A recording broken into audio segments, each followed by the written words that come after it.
Mabuhay maday, mga ibutag sa atong tanan. Welcome sa PEP Talks. It's another Friday, another edition for PEP Talks, our press forum for tourism and lifestyle here in Davao. Of course, it's brought to us by SM Supermalls and the Department of Tourism, Region 11. Ako din si Ray Garcia, your moderator, and of course, no, ubay-ubay po na itong mga guests this morning. We have two sets of guests.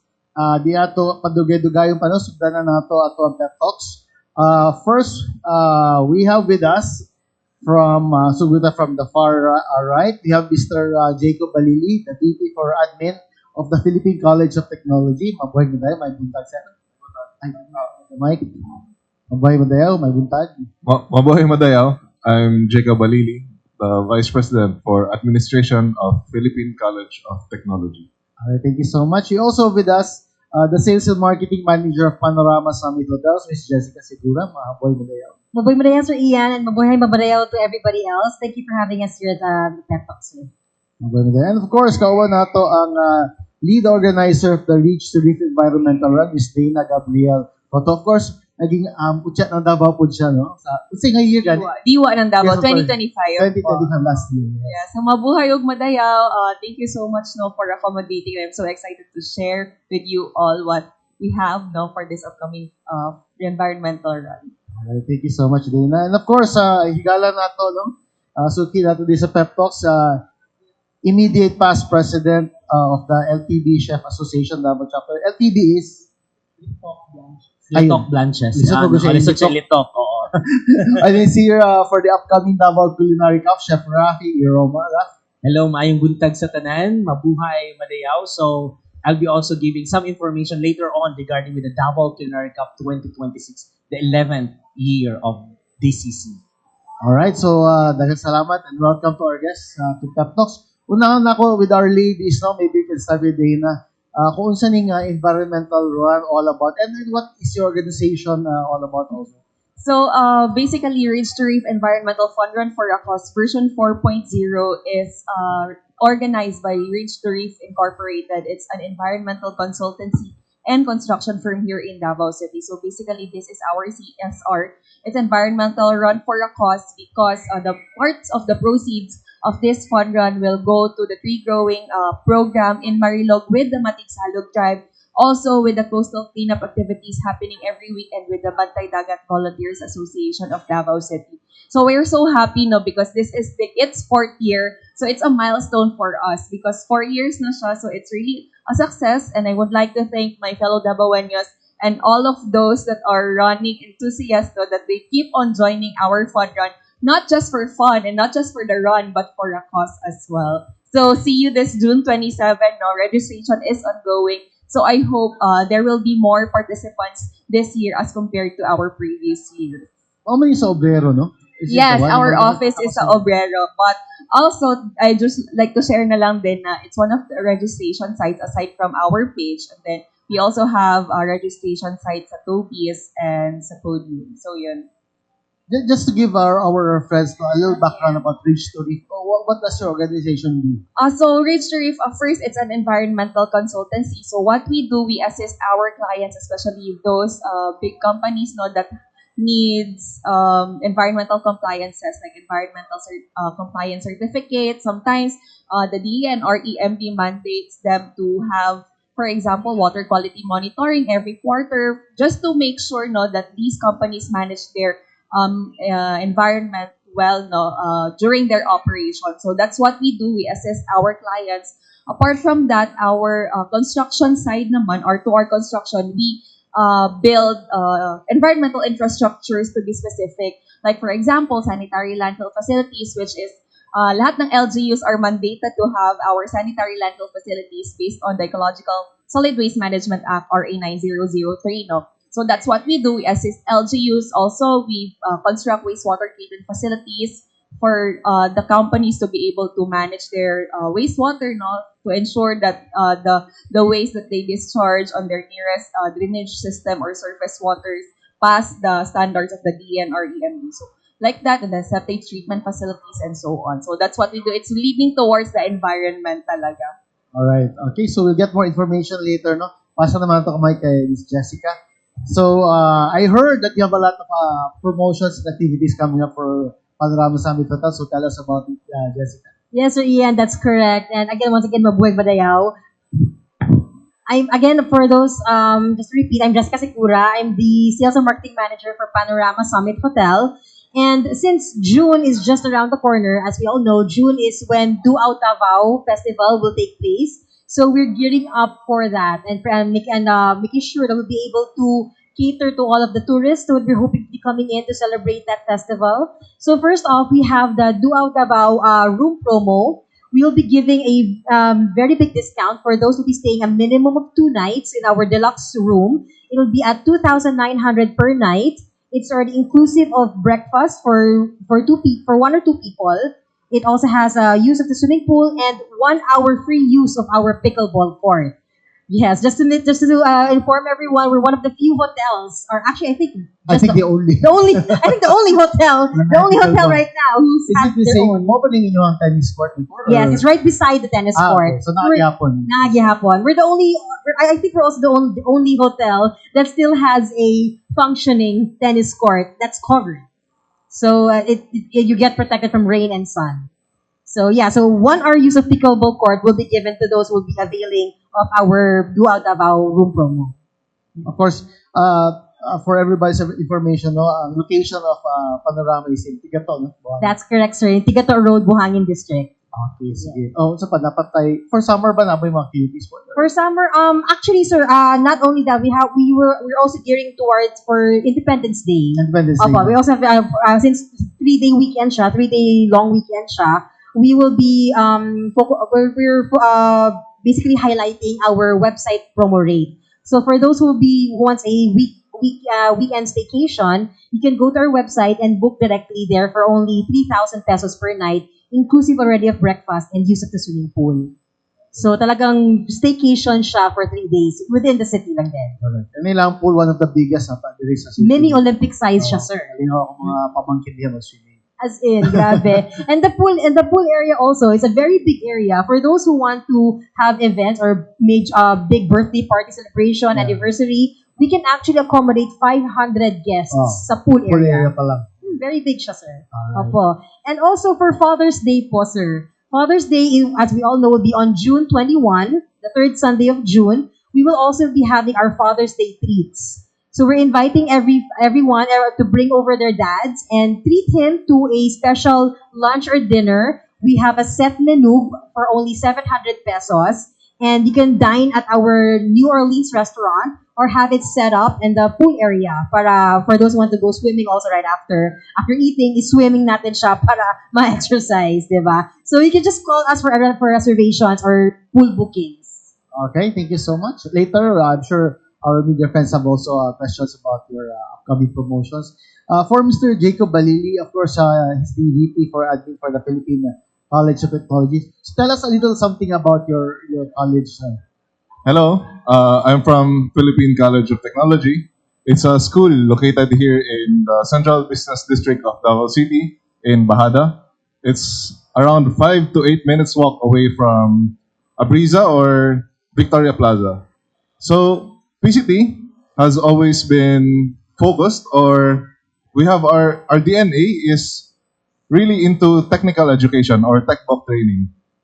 Our history is PCT started with only having the course of typewriting, using the typewriter. So with those foundations, after 33 years, we are now able to have 2 campuses. One is in the main branch in Bahada, and the second one is in Kalinan. So even until now, we really put all of our efforts in tech book training or TESDA training. So what I would really like to promote here today is our Japanese program in our school, because we have a program whereas if you will finish our TESDA trainings, for example, caregiving, you will just add 3 more months after your training, and you can now go to Japan directly.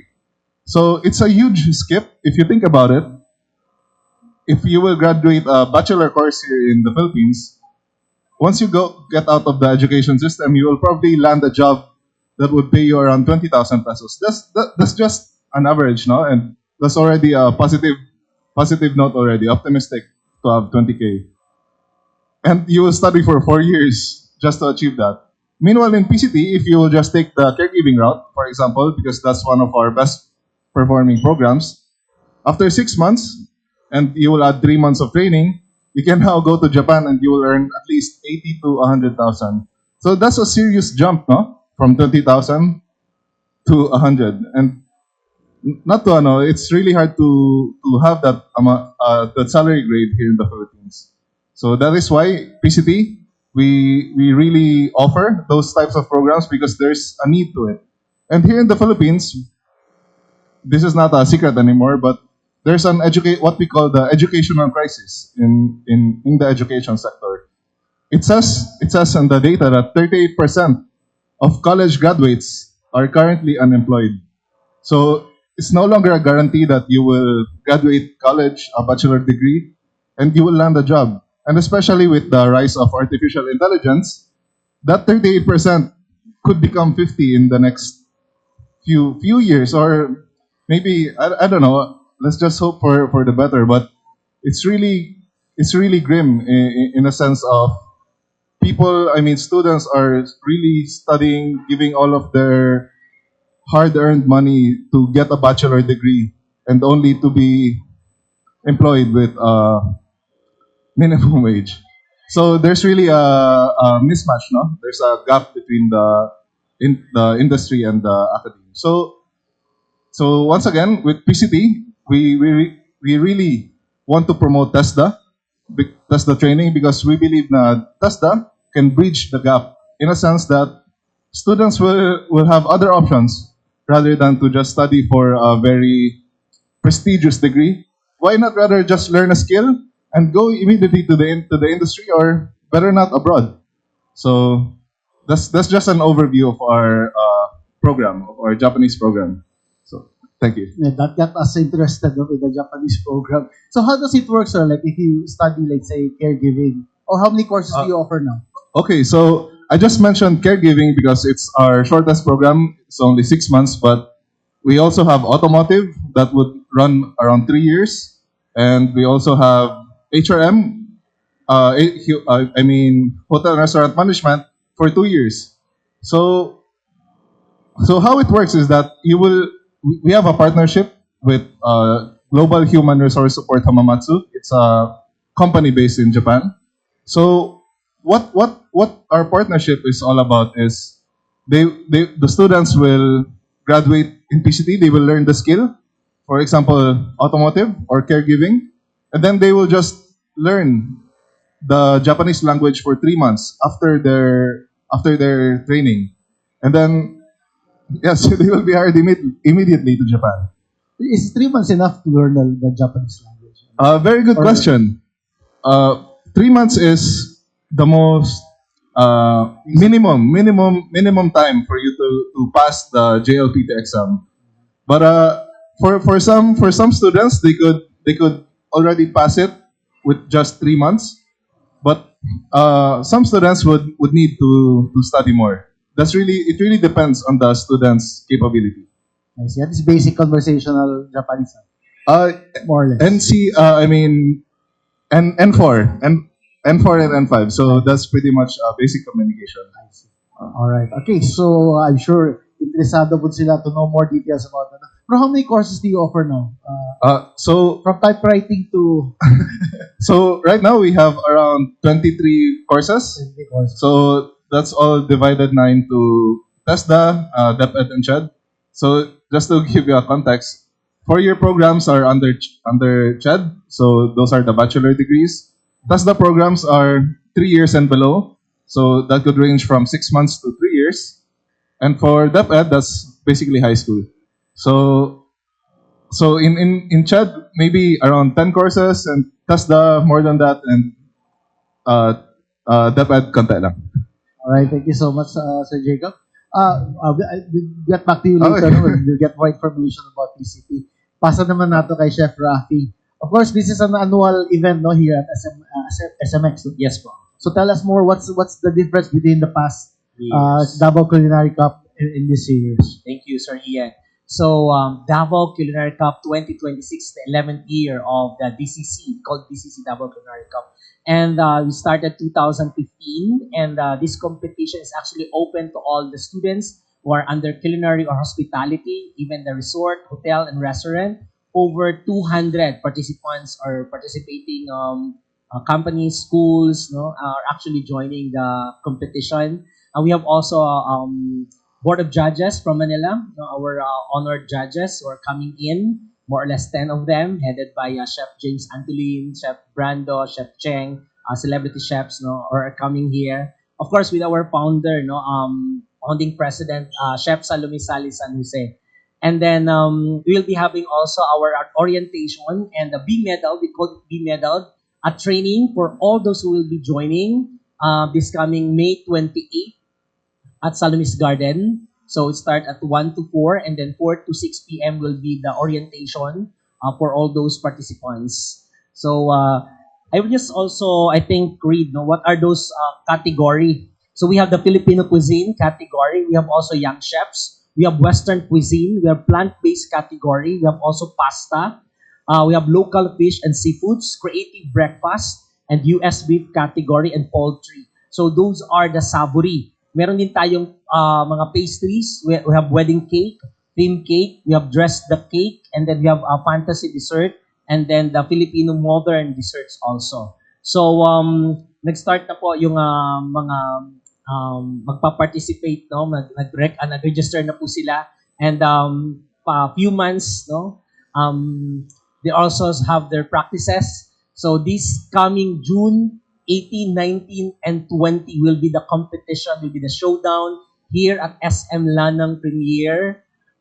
Dito po sa Atrium. June 18, 19, 20. So very exciting kasi 11th year na po ang DCC. This is in simultaneous with WOFEX, no? Yes, back to back with Back-to-back, World Food every Expo. years. Yes. I remember last time, ano siya, di ba? Like, it was just demonstration. Last Or year, was it last we year? had demonstration with the celebrity chefs, which is the board of judges, and the flair bartending competition. So we just break it that year because it's a 10th year anniversary. So we have series of food show, just food show and presentation. At the same time, the chefs, and we recognize all the participating schools and companies during that year. So we have awarding, so we have series of events during that year, 10th year of Davao Culinary Cup. This year, come back again for a For the competition. Is this participated by Davao lang ba ito na? Yes, or Mindanao? very good question, Sir Ian. Actually, it's open to all Mindanao, Region 11, and even Mindanao-wide, because there are actually participants from Gensan, from Cagayan, even actually from Cebu. We have also from participants from Cebu. So actually, it's open not only within Region 11, but whole-wide Mindanao, and at the same time outside Mindanao. Everybody are actually welcome. Not only schools or institution, not even hotel and restaurant, even hobbyist can actually join. Those who want to participate and join, they are actually welcome. And how can they join? Ano page namin sa LPB Chef Association Davao chapter, so they can have the link there. So the registration is there. So it's open until first week of June. I think 5 or 6, June 5 and 6. Okay. Ayun, so happy to po, no? It's just barely Yeah. a month from now. Yeah, June Sa 18, Pinakaroon. 19, Yeah, 20. man. So 3 weeks more or less. 3 weeks. Okay. Okay, so we'll see all the activities dito sa Atrium. Atrium po. Simultaneous with WOFEX. Yes. Alright. Okay, so basi data yung mga questions. Sundan na kay Carlo. Yan siya, Mike. Right before I ask any question, let me just greet you mandatorily. Mabuhay o madayaw. Alright, mag-ask ko directly to Diwa Dana. As far as the registration for the fun run is concerned, how many percent, and ano may mga slots remaining po for this environmental run for next month? So actually, we're targeting 2,500 participants this year, same as last year, no? Yun yung parang minimum na lang namin at least. So there are still a lot of slots, basically in all categories, which is 3 kilometers, 5, 10, 21, and 42. So basically, this run is a full marathon, and registration fees range from 1,000 to 2,500 depending on the category. and everyone, all categories will get medals, and then those participants that will join the 10 kilometers to 242 will be having their finisher's shirt, no? So there are a lot of prizes that we have prepared. My Mutya sisters, hello. We have prepared, no, for the raffle prizes. We have a lot of prizes as well from our sponsors.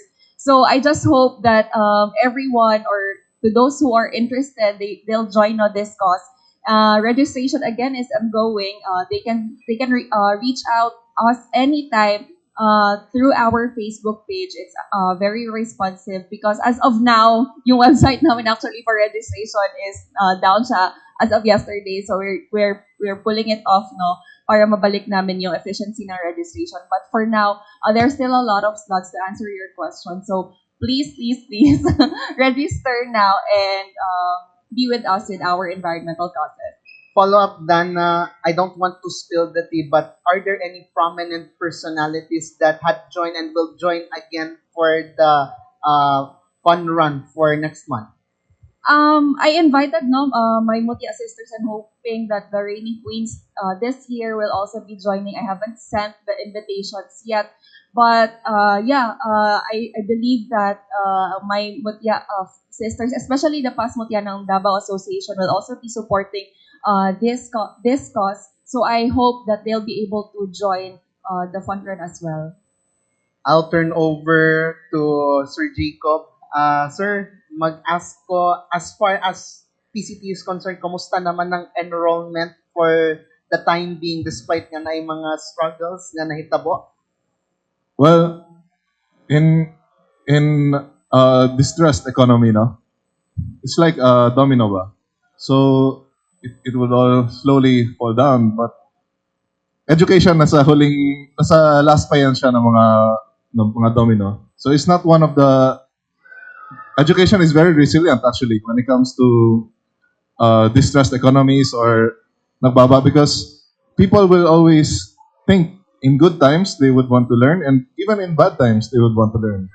So it's for me, or in our experience, even during the pandemic, yes, there was a sharp down in the early stages of the pandemic, but right after a year, students are already picking up for enrollment. So if the question is regarding how's the enrollment, I think it's good. Could be better, but it's like ano lang, parang pros and cons in a way that if students would choose to have online classes instead na lang of going to school, the the electricity cost of the building would also go down. So it's just really ano na lang, parang balance lang. Sige. To Ma'am Jessica, mag-ask ako for now, no? As far as Panorama Summit Hotel is concerned, kumusta naman in preparation naman po for the Duao Davao, mga bookings, mga reservations, and especially despite the crisis na ato ang nasinati karon, how is Panorama Summit Hotel as far as the mga bookings sa check-ins are concerned po? We're doing well naman. There's definitely been a dip because of the fuel crisis, but we're resilient. So we are thinking outside of the box and getting people to still patronize our establishment, and that's why we came up with all of these promotions right now.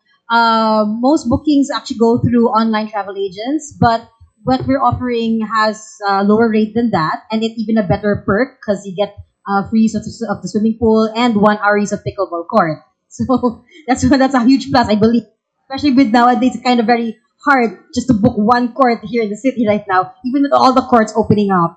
So book a room and you automatically get 1 hour free at the hotel. So, Okay, follow up lang na ko for the sake of time management because I wanted to make this momentum. Are there plans na naiubang amenities to renovate within the hotel as far as the para ma-improve ang services and as well as katong for a better staying experience within the hotel?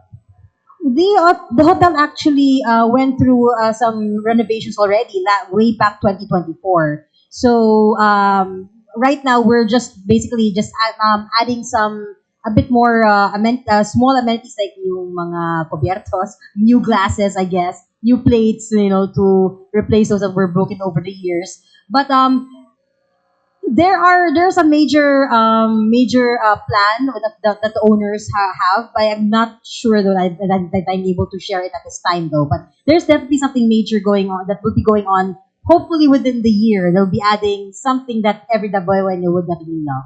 Okay, last na lang yun to ask this. I know it's quite premature kay layo pa man ang Christmas season, but are there expectations naman po for the Christmas lighting for this year? That's something we're currently discussing with the owners at the moment. So Christmas tree lighting is still well, it's on the table. It hasn't been confirmed yet though, but it's on the table. But we will definitely be having our New Year's Eve celebration. That is what we'll probably have it at the pool area because as I mentioned, it is a huge area that can accommodate up to 500, sometimes even 600. Kung talagang gusto namin sa garin, kaya po siya 600. So we'll definitely have one huge New Year's Eve celebration there. Thank you, Or sir. layo pa mga Christmas, eh. Advance mag-isip, sir. Summer pa, init na kayo. Wala pa ba tayo questions? Mabalik ko kay Dana, no? You mentioned earlier that the beneficiary of this fund is the Matiksalog community in MARILOU. So how come you were able to choose their community as the Okay. beneficiary? So actually, we've been partnering with this tribe no since 2014. It's really our one of our causes that since we're an environmental firm, we think that we are somehow guilty in terms of GHG emissions. That's why, as much as possible, we want to sequestrate no carbon emissions through tree growing activities. So way back in 2014, we found this organization, which is the Matiksalog Council of Elders in MARILOU District, Davao City. So we have chosen them because they are already organized. So it's really easy for us to provide aid and ask aid from government agencies because they are already registered. And then just recently, nagawaan namin sila ng cooperatives because apart from them being, IPs, they are also farmers. And modesty aside, they are also my subject now with my dissertation. I just finished my PhD just this month. So, yeah, thank you. So, we're really committed. Thank you so much. We're really committed in partnering and helping with them. No? That's why we really wanted to push through with this cause, not just for their farming activities, but also to preserve Marilog as one of the biggest agroforestry area here in Davao City. So, yun po. Yun. Thank you very much for your answer. Mucha nang Davao na, no? For Jacob naman, AI is used by most or is used by almost all of the sectors right now. No? Do you have courses that offer or related to AI? As of now, we don't have a program that's related to AI. But interestingly enough, that's like a race with all the schools. Everyone is trying their best to create programs that would integrate AI. But for me personally, yes, learning AI or learning how to use AI is very important. But I mean the technicalities that would come to it, no? Everybody needs to learn it. But for me personally, what's really important is how we would use AI in a sense of how is our ethics gonna use AI, and how AI would just help us simplify the workloads. But we're not really planning to create a course that's about that how to create your AI. Maybe someday, but we leave that to the bigger universities. What we would want is just to integrate AI into our existing programs. For example, maybe on top of my head, for automotive, it would just be supporting, for example, welding, and then the instructions you will use would be generated by AI. Just something like that. Just an integration, not really to create a course or to create a program that's supposed to master AI. Just to support the skill. Just to support, just to upskill and to help the lifelong learners. Alright, okay. And then if they're interested to enroll in your school, how can they enroll? What are the quickly lang, what the process Okay, or requirements? So you could either do online enrollment or actual enrollment. So our campus is in Bahada and one is in Kalinan. But to make it easier, just go to Philippine College of Technology in Facebook. Just send a message, and our customer support will be there to help you to assist you in your enrollment. Alright, thanks. Pasarap ko kay Chef Rafi naman. Chef Raf, are there any new activities that we're going to introduce this year? Yes, thank you, Sir Ian. Thank you. You asked about that because we have the Young Chef Philippines right here, right now in Davao. So we are the pioneering Davao City, Davao region, and then the Young Chef actually started in Manila. So now we actually introduced it during the Global Culinary Summit, which has actually happened last month. And then they have already their own taking. So that's actually one of the biggest project of LTB Association Davao chapter, the Young Chef Philippines Mindanao chapter naman. So those students are actually be availing that, of course, from different universities and colleges or even culinary schools that actually can join and be a member. But before, of course, the school will actually create the recommendation and submit to the LTB Association for the recommendation of that student to become part and member of the Young Chef Philippines. So young chef meaning non-professionals. Not professional. 25 years old and below. Ang dalawa. Yan yung isa sa pinakamalaking events at the same time para sa mga estudyante na they wanted to be part.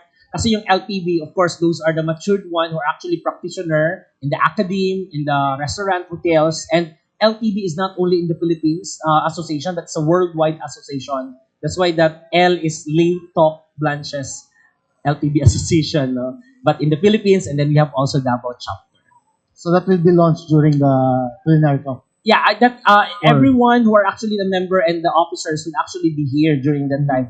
They are the all taking as were done last month during the convention for the Global Culinary Summit. I see. And then add ko lang, Sir Ian, no? This May 28, 1 p.m., be medaled with Chef Brando Santos, a celebrity chef in Manila who will be coming here in order the students or the participants would learn more, no? Especially the plating and the techniques during the competition. Kasi the competition, Sir Ian, is everybody could be a gold. Everybody could be silver or bronze. Pwede ding hindi makaabot kasi ang ranking siya, kung ma-meet nila yung standard, so pwede. So hindi ibig sabihin na first, second, third. So pwedeng 3 gold, 2, may silver. May iba nga hindi nakakaabot ng gold. So that's the beautiful about the Davao culinary competition because meeting the standard and the quality. Alright. The good thing about this culinary cup no, is it improves, no? Elevates the standards of the culinary industry here in the city. So maayos na every year that we're having more and more activities integrated in the annual event. No? Yes, and the support, of course, of SM, DOT, City Tourism, and the LGUs, no, government. So nandiyan yung support nila, and we're very excited no, for the upcoming 11th year Davao Culinary Cup. This is on June 18, 19, 20. Okay, so that's a weekend, no? Friday. Yes, weekend po. Thursday, Friday, Saturday. Alright. Okay, so before we wrap this up, pa ba yung mga questions? Maybe I'll ask Jacob na for if you have any added information that you'd like to share to our media friends. So, just to wrap it up for my part, no? Philippine College of Technology, our motto here is really start here, stay here, succeed here, because it is not enough for us to just teach our students and then just leave them afterwards. What's really important for us is that they would land a job after graduating. So the motto is start here, stay here, succeed here, because we have a strong alumni program, and we really support our alumni to land a job with our partner companies. So PCT is not only for the young students, it's also for lifelong learners. For those who would want to reskill, you could learn cooking, or if you want caregiving or automotive, just for the lifelong learners. So not exclusive only for the fresh graduates. So thank you. Eskwela ko sila, mag-join ko sa inyong podcast. I will give you a discount. Yes. Alright. Pangayon ako ng discount. Yes, Jessica. So once again, I'd like to invite everyone, so for those who are coming to Davao City to celebrate or join the festivities of the Duao Davao Festival, please stay at Panorama Summit Hotel. You'll be able to get a discounted room rate at 2,900 if you stay for a minimum of 2 nights. It comes with breakfast, as well as use of the swimming pool and a free 1-hour pickleball court. First come, first serve basis though, of course. And also for those who treat their dad on Father's Day, please call us for reservations because we have very limited seating at the New Orleans cafe or restaurant. So reservations is highly recommended for lunch and dinner. Or if you want it to be served at the poolside area or the poolside garden, we would definitely need advance notice. So we would really appreciate your reservations in advance. And also for the 3-day long weekend on Independence Day, we are hoping that you will all spend that staycation or that short vacation at Panorama Summit Hotel. Alright, thank you, Jess. Dana? So once again, I'm inviting everyone to join the Ridge to Reef Environmental Fun Run for a Cause version 4.0 happening this June 27 at Bagoa Playa Esplanade. So I wasn't able to share, but every category or all categories will be happening in the coastal road. So it's one of, I think, best sites not to have a fun run. So register now. Our registration is ongoing until May 31st or until slots last. Registration sites are available on our website or our office in Obrero Ridge to Reef Incorporated. Pwede nyo ma-search sa Google Maps, Toby's Arena and Podium Sports, or message me na lang. So, ayun. And then, this is very fun, no? I hope you'll join our cause because the parts of the proceeds of this fun run will go to the tree growing activities in Marilou with the Matic Salud tribe and coastal cleanup activities and scuba serrera activities of the Bantay Dagat Volunteers Association here in Davao City. So I hope we'll inculcate this in our minds that at the end of the day, the environment deserves our care and we deserve its worth. Thank you very much. From running, we go to cooking. Once again, on behalf of LTV Davao, founding president Chef Salome Salis San Jose, this coming June 18, 19, and 20, Davao Culinary Cup 2026, the 11th year. And the same time, we will be having on May 28, 1 p.m., be medaled, a seminar workshop for all the competitors. And the same time, after that, 4 to 6 p.m. will be the orientation for the competition proper. So see you all. Maraming salamat po. Okay, thank you so much to our guests, from studying, staying, running, and eating. Thank you for joining us this morning. So we're back here at PEP Talks, and we have our second set of guests. Once again, mabuhay madayo, and welcome to our guests. Welcome to PEP Talks. We'll start with to welcome our friend to my right, the founder and president of the Philippine Halal Trade and Tourism Expo, Ate MARILOU AMPUAN. May butag, mabuhay madayaw. Sorry, Mike. Try down. Okay, good Okay, morning. mabuhay madayaw, Ate MARILOU. Okay, good morning. Mabuhay Madayaw. Assalamualaikum warahmatullahi wabarakatuh. May the peace, mercy, and blessings from God be with us all. And thank you so much for this opportunity. Once again, Sir Ian, for inviting me to promote our upcoming event, Philippine Halal Trade and Tourism Expo, that will be on June 3, 4, and 5. Thank you. We also have with us multi-awarded photographer and friend, kaubanihan ko, stage mom, Joji. And he's here to promote the upcoming book launch. He'll tell more us about it. We have with us Mr. RHONSON. Ron, may buntag, mabuhay madayaw. Thank you. Maayong buntag. Mabuhay ug madayaw. I'm RHONSON Nang, a photographer, and thank you for having me here, Sir Ian. Formal. Para I would like to invite everyone for an event by Picture Books for a book launching. My book launching for this June 5 at SMX Land. Alright. Mamaya, we'll get more information about that. We also have with us from Bantay, Hayop, Davao, Mr. BULLINA. May buntag, mabuhay madayaw. May buntag. Madayao. I am RIAN of Bantay Hayop Davao, and I am here to promote our work in animal welfare and also our event this June 5 to 7 at 3 yards. Hello Summer. All right, thank you so much. And we also have with us from us and ours, Mr. Rafael Cañete and Ms. Rina Gavino. May utang, mabuhay na dayo. Good day, everyone. My name is Rafael Cañete, and here with me is my partner. And we're excited to invite everyone at Hello Summer here in 3 yards, Casayana, Villabrile. And So good morning, everyone. I am the co-founder for SNR, Reina Gavino, and I'm in charge of the marketing and communications in our event. And we're so excited to have you all and our future sponsors, merchants at Hello Summer at June 5 7. Okay, we'll start siguro with us and ours, no? With the guys from us and ours. Can you tell us more about your event? This is like, yung 3 years, diba, is a place for bazaars and markets. So what's going to happen during your event? like it's more like a flea market po, sir.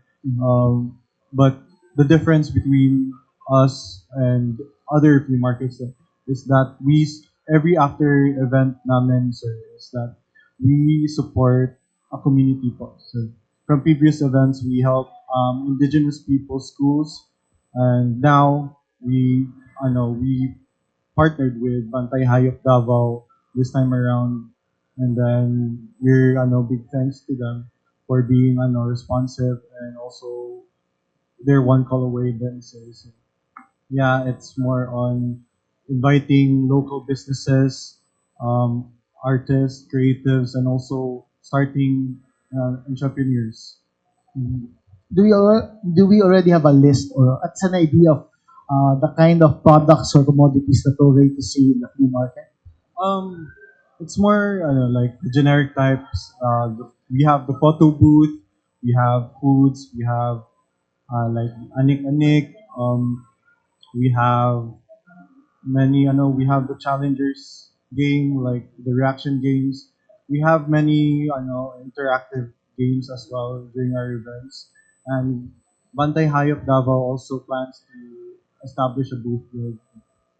Ayun. Would you like to add something? Yes, please. Yes, please. Oh, we're so blessed to have a lot of merchants who will be having their first flea market event with us. We have a lot of merchants from Jensen, Tagum, and other cities here in Mindanao po.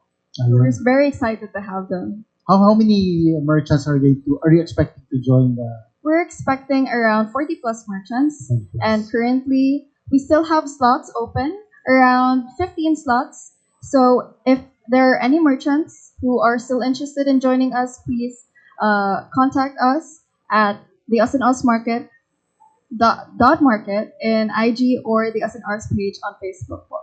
All right. So later we'll get more information about the flea market. Now we go to Rian. So paano naging beneficiary ang Bantay Hayop with flea market? We actually had also like a bazaar in Azuela Cove High Street. And Sir Rafael actually approached me asking if we're willing to partner with them for their bazaar event also, which I happily accepted. Later, he was able to text me, get a hold of me. Hindi ko pa nga i-answer yung call niya kasi akala ko scam. But eventually he texted me, clarified na he was the guy I met in Azuela, and I was like, oh, okay, yes po, we are happily, we would be happy to accept the invitation as partners for the Us and Ours flea market. So that is what happened po. Yes, to give our friends an idea about Bantay Hayop. I'm sure a lot of them already have seen or read about it in social media, but very briefly tell us about Bantay Hayop. Alright, so Bantay Hayop Davao is a SEC-registered animal welfare organization here. And we, aside from rescuing, rehabilitating, and having a shelter, we also file cases against animal cruelty, neglect. We also participate in the legislative work. We are currently on process with the animal welfare ordinance. Aside from that, we also partner with like events and then schools for education and also projection. Ayun. Okay. So how many years na ba ang Bantay Hayop by the way? 6 years na po. 6 years na. And it's owned by, is it an organization or NGO? Yes po, it is an NGO. Bale, I started it when I was 13. Wow. Yes, so the co-founder were me, Rian Bullina, my mom, Ruby Bullina, and attorney Diana Tolentino Puentes. I see. And you get fundings from supporters? Yes po, we are 100% donation based. Donation based. Alright. Okay, we'll get back to you later. We'll get more information about Bantay Hayop. Kay Ronson naman. Ron, of course, hindi to ang first time no, for your works to be featured in a publication. Pero what makes this different from yung dati nating mga na-feature ang mga works mo? This time, this is talagang Solo book ba to? All it's your a works, no? dedicated talagang book na my collections from as you know, I've been documenting our indigenous people since early 2000. So, yun, it's about time to, because my advocacy is really to preserve the culture and traditions of our IPs through photographs.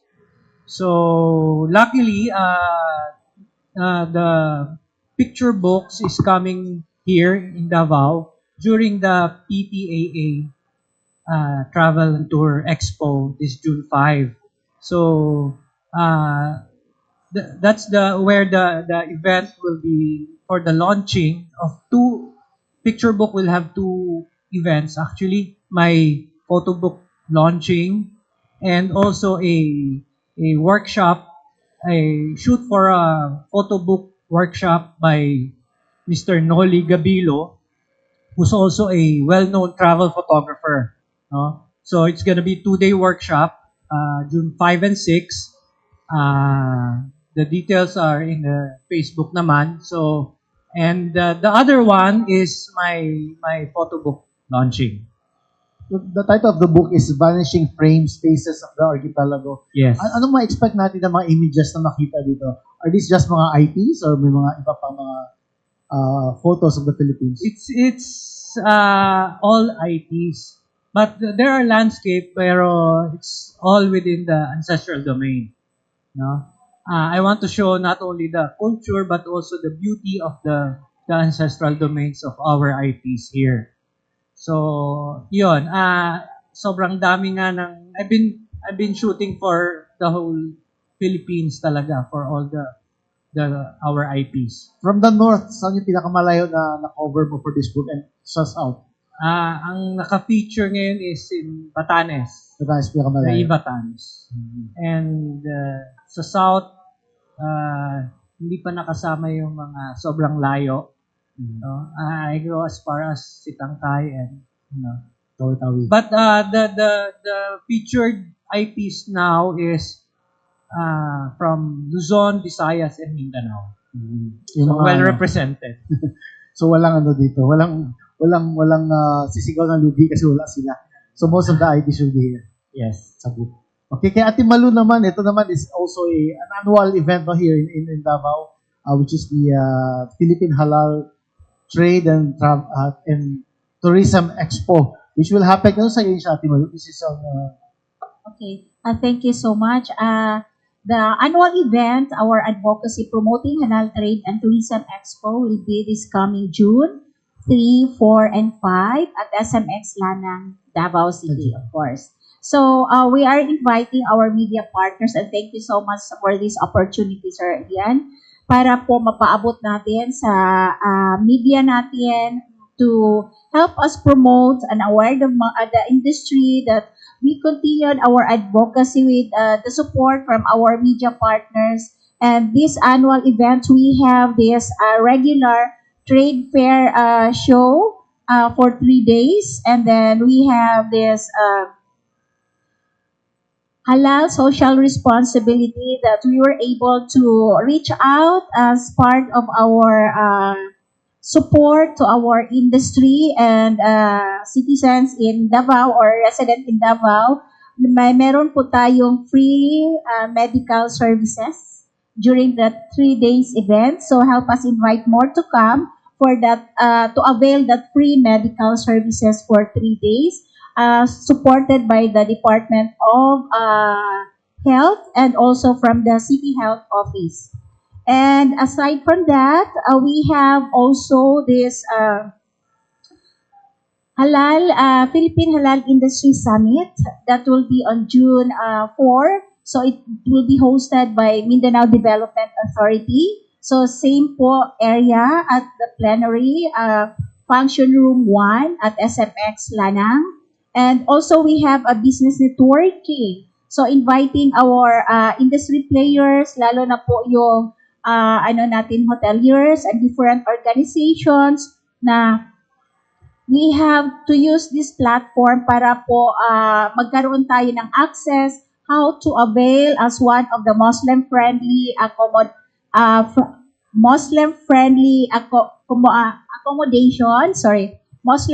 accommodation under the program of DOT. So during the business networking, so the DOT will be reaching out what are the requirements para po ma-avail po natin as one of the recognized. Kasi presently we have 5 establishment dito sa Davao na na-recognize na po as Muslim-friendly accommodation. And also, we are inviting international buyers po this time from Malaysia and also from Arabian Research Bureau. The Sultanate of Oman is confirmed to come, and in fact, he is one of the panelists for the second day and reaching out also for a possible collaboration when it comes to the halal promotion in our event, because their mission is to have this halal trade mission, not only G2G but also B2B. So hope to see you on that second day. We have to grab the opportunity for the business networking, inviting the different mall owners or industry stakeholders because this will be a good platform also para malink natin not only local but international. And we have also the Halal Olympic Culinary. So inviting the academy to have to showcase for the demonstration para paano po i-prepare yung halal in culinary. It will be hosted by iChef po. And of course, for the professional by Nestle. Pila kayo years sa ganini yung Philippine Halal. Yes, Trade and this will be tourism. our 11th year na 11th po. year. And thank you so much. Regular po namin na supporter si Sir From the Ian. start. Thank you so much also, Sir Ian. Yeah, I remember na Timalu you last. keep on supporting our Yeah, of course. advocacy. Of course, no? For love of Mindanao. Yes. I remember last year, no, there was a school from Malaysia who joined the Last year. exhibit, no? Are we expecting more this year, more international participants? Of course, you Yes. mentioned Oman, no? Yes, Oman. Actually, the last year it was hosted and organized for the academy, invited the UIC in partnership with ano yun, LPU ba yun? Organizing the Halal Academic Forum. So it was a simultaneous event during that time, and this time po it's another activity na po that we tap the Uni Orient to have the business networking to promote halal packages from Hindi Orient China. Travel Agency. I see. So, for China, specifically for the Chinese market. Okay, basin natin questions. Georgie, na question? Yes, Carlo? Okay, so I will formally ask to Ma'am Marilu in Muslim, Assalamualaikum warahmatullahi ta'ala wabarakatuh. Waalaikumsalam. Okay, sige. For the benefit kay gusto na ako, make it quick lang, no, kay lapas lunchtime. But technically, within lapas usa ka dekada, no, since the inception sa Philippine Halal Trade and Tourism Expo, kasi pinaka-unique, and to learn for those non-Muslims na gusto nila himong interested about the Muslim culture in terms of food and some other things na that matters most. Okay, thank you so much for reaching out that question kasi mo gina siya ang ato ang murag dapat ipaabot sa atong industry kay that is one of the issues because majority of our industry players or even the consumers are non-Muslims. And ilahag yung pagkasabot, lalo na sa mga non-Muslim, it's only for food, it's only for Muslim, but halal is for everybody. So halal came from Arabic word meaning lawful, permissible, allowable, na makaayo sa atoan, not just mentally, physically, spiritually. But again, mo ni siya ang kaayuhan na na-appreciate yun sa mga halal consumers kay na-appreciate yun nila na ang halal it's a healthy option for the non-Muslims na nakasabot unsa gyud ang halal. To Sir Ronson, mag-ask ko, I don't know if it is related sa photography, no, pero probably ayo i-spill ang tino, pero unsa gyud ang pinaka essence aning coffee table book launching, no, katong mga past pictures na imong na present, imong na photograph, was it included also sa coffee table book, to be specific? Yes, bali ito yung mga collection na shoot ko during this 12, 15 years, no? Most of these are unpublished, no? And yun nga talagang may advocacy talaga is to preserve the culture, no, and traditions, and also to promote na rin our IPs. Yeah. Last na lang akong pangutana to the co-founders of Us and Ours. Likely, probably ang mga pop-ups, no? It is quite unpredictable kung kanus malast na beyond that. Pero, what is the encouragement sa atong mga nag-start up sa business if ever they will join that kind of pop-up na exhibit, to be specific? And what is the advantage of it if ever manon nila inang business in the future? Thank you for that question. One thing I can say for sure is that have like courage. Like if you really want it, go for it.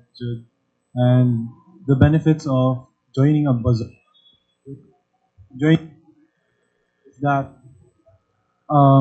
it welcomes you to a new environment in the market. Bale, flea markets is more on the Gen Z side. Yeah. And it also taps into other markets than aside sa Gen Zs. It's not necessarily targeted talaga sa Gen Zs, but more on sa wide scope siya. But yeah, it gives way to more exposure, more opportunities for sales and more bazaars. Tapos, yun.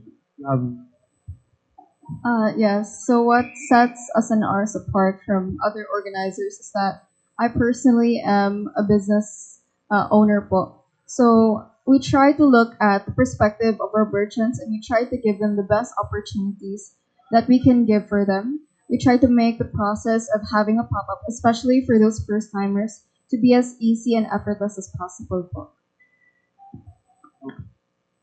Yes, no? Pakibasa.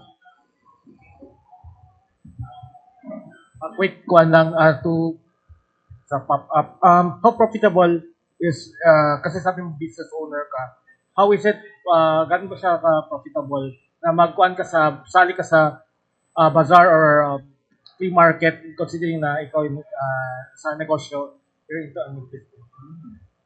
From my experience po, yes, pop-ups can be very up and down. But what I've observed from many organizers is that when they're very hands-on with marketing po, and you choose a reputable location such as the yards, my personal experience is that maganda po talaga yung sales namin.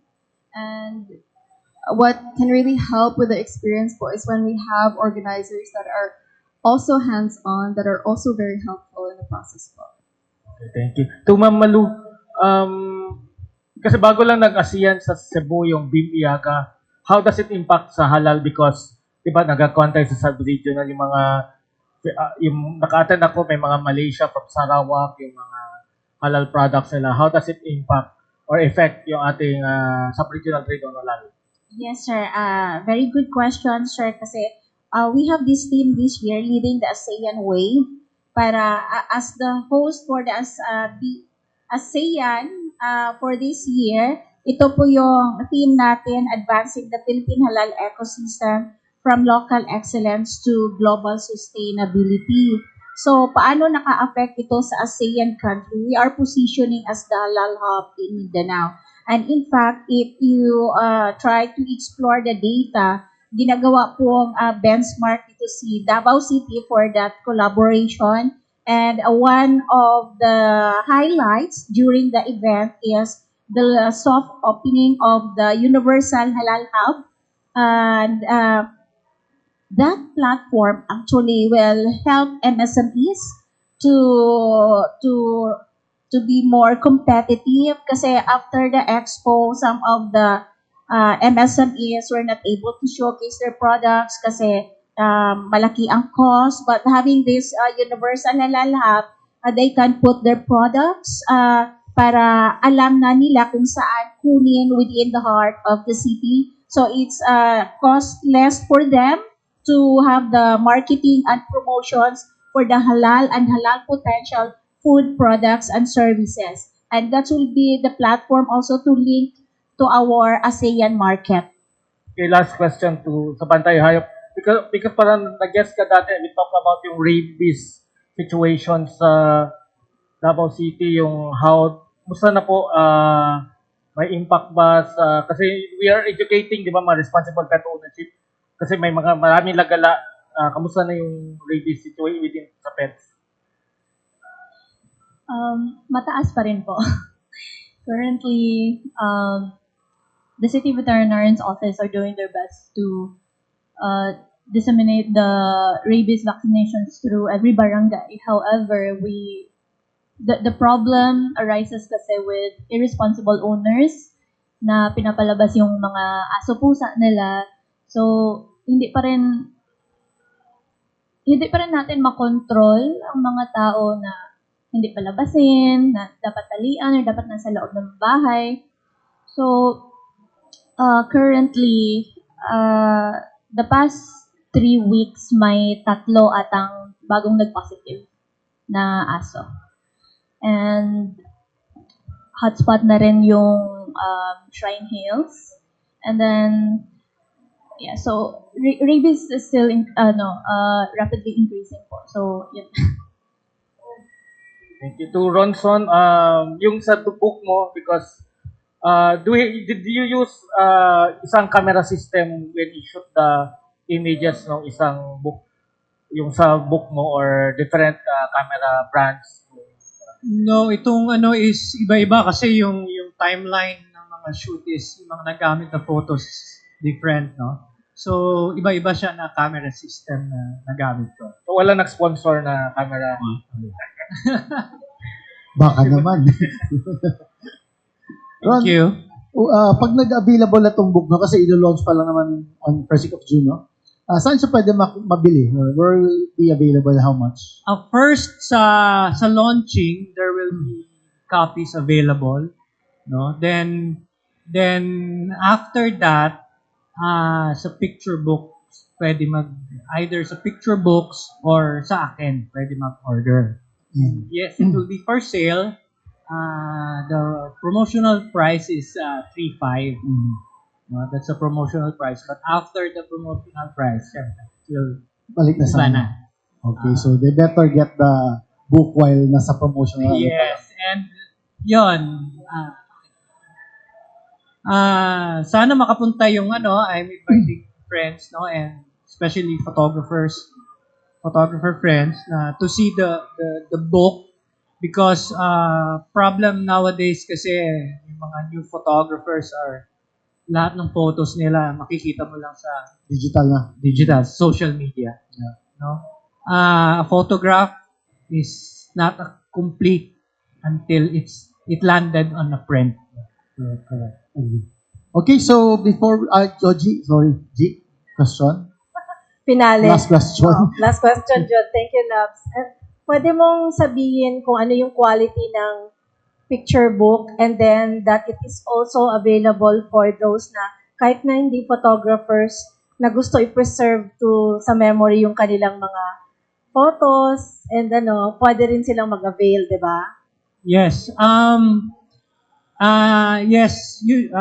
I would like to thank Picture Books talaga for this opportunity kasi this is one of my dream talaga to produce a book, no? And to all those na gustong mag-print din, they are available na pwede kang ikaw mismo. You can produce your own book actually, no? Through Picture Books. Meron silang software talaga na and their print is really good. Ako medyo mapili ako sa print, no? And yung print nila is I can guarantee that it's really good. So you should try and visit Picture Books. Saan sila available? Sa Facebook, meron sila and meron din sila sa website. Okay, so this portion is brought to us by... Okay, before we wrap things up, we'd like to ask our friends, baka you have other information that you would like to share? Other than we're open to inviting other merchants, we're also inviting other brands or organizations to partner with us in this event. And for future events, we can communicate and start something. Thank you. Yes. Rian? To add to the rabies awareness, we highly encourage owners to vaccinate their pets with anti-rabies yearly. Kasi annual po yan siya. To also protect your pets and your households, please vaccinate your pets and yourselves if you do get bitten. Also, I'd like to promote the shelter. If you want to support the work of Bantay Hayop Davao, please visit us at the shelter at our event sa Asan Hour sa Hello Summer. We also have other bazaars. We have Tio Nonings at the end of the month, 29 to 31. And we will also post further updates for our other events. So Bantay Hayop will also be joining the bazaar. You'll be there. Yes po. So, okay, Ron. Again, I'm inviting everyone on June 5 at the PTAA Travel Tour Expo here in SMX Lanang. Picture Book will have two events. My book launching on 11 and also a shoot for a photo book workshop by Mr. Noli Gabilo. All right, thanks, Ron. And good luck, Ate Malu. Okay, daghan kayong salamat sa atong media partners, especially Sir Ian, for your regular support. And I'm inviting our Gen Z with us para to have a collaboration. Diba? Lapit ka pa So doon. para inclusive na po tayo yung natin kasi we have a very young entrepreneurs right now. So it will take advantage also na maging inclusive yung promotion and marketing natin na dapat meron ding halal.